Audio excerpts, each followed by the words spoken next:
The body of a federal prosecutor was found in Pennsylvania today, and apparently the man had been executed. Jonathan Luna was in the middle of a drug trial in Baltimore when he disappeared. ABC's Pierre Thomas has the ugly details from the Justice Department. When Assistant U.S. Attorney Jonathan Luna failed to show up at a Baltimore courthouse today, his colleagues, knowing what he had been working on, feared the worst and launched an intensive search. Luna received a telephone call Thursday night at his home. He left shortly after midnight. Just hours later, Luna's body was discovered on the side of the road outside of Lancaster, Pennsylvania. Luna had apparently been stabbed repeatedly. Law enforcement sources tell ABC News the evidence points to murder, execution style. We will find out who did this, and we are dedicated to bringing the persons responsible for this tragedy to justice.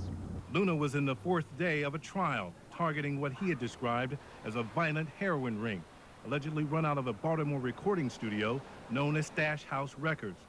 He was in the process of working out a plea agreement with the defendants. Luna had recently prosecuted a number of other suspected drug gangs.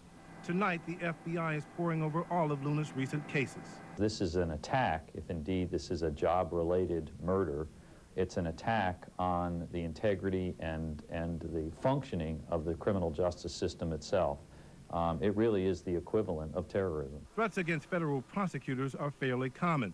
Justice officials say the last time they remember a federal prosecutor being killed was in 2001, when an assistant U.S. attorney was gunned down in his home in Seattle. Tom Wells' murder is unsolved. Luna was 38. He was married with 2 children. Tonight, here at the Justice Department, they are mourning and they are angry. Pierre Thomas, ABC News, Washington. In Florida today, search warrants were unsealed accusing Rush Limbaugh of having engaged in illegal drug use and what's called doctor shopping for prescription painkillers. State investigators made the claims in the warrants, which they used to search the offices of 4 of Mr. Limbaugh's doctors last month. Back to the economy again. The holiday shopping season has begun in earnest, as you know, and there is trouble in Toyland. The parent company of FAO Schwarz, the toy stores, filed for bankruptcy for the 2nd time. What is good for many consumers is clearly bad for some toy stores. Call it the Walmart factor. Here's ABC's Betsy Stark.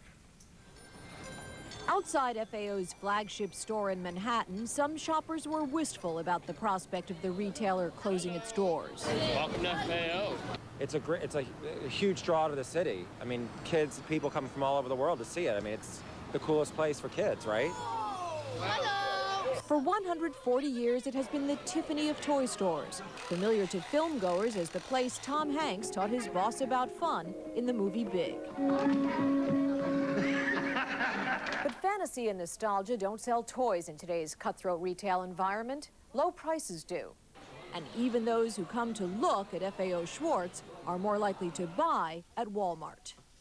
I want quality without the expense. Walmart is now the #1 seller of toys in the country, and this year it's trying to expand its dominance through a price war that has bankrupted FAO Schwarz and backed Toys R Us into a corner. Walmart is using toys as a loss leader, and that's something that they sell at cost or below cost in order to get you into the store. Swan Lake Barbie, for example, which sells wholesale for $17, is selling retail at Walmart for $16.43, prompting Toys R Us to sell it for $16.99. The same Barbie at FAO Schwarz is $3 more. We love FAO Schwarz, but it's just a little pricey. Price wars are also being waged over Legos, Hot Wheels, and Care Bears, some of the season's hottest sellers, making it that much harder for the specialty toy stores still standing to make a profit at this critical time of year. Betsy Stark, ABC News, New York. When we come back this evening, Congress is on a spending spree, $15 billion in pet projects. World News Tonight with Peter Jennings and Your Money.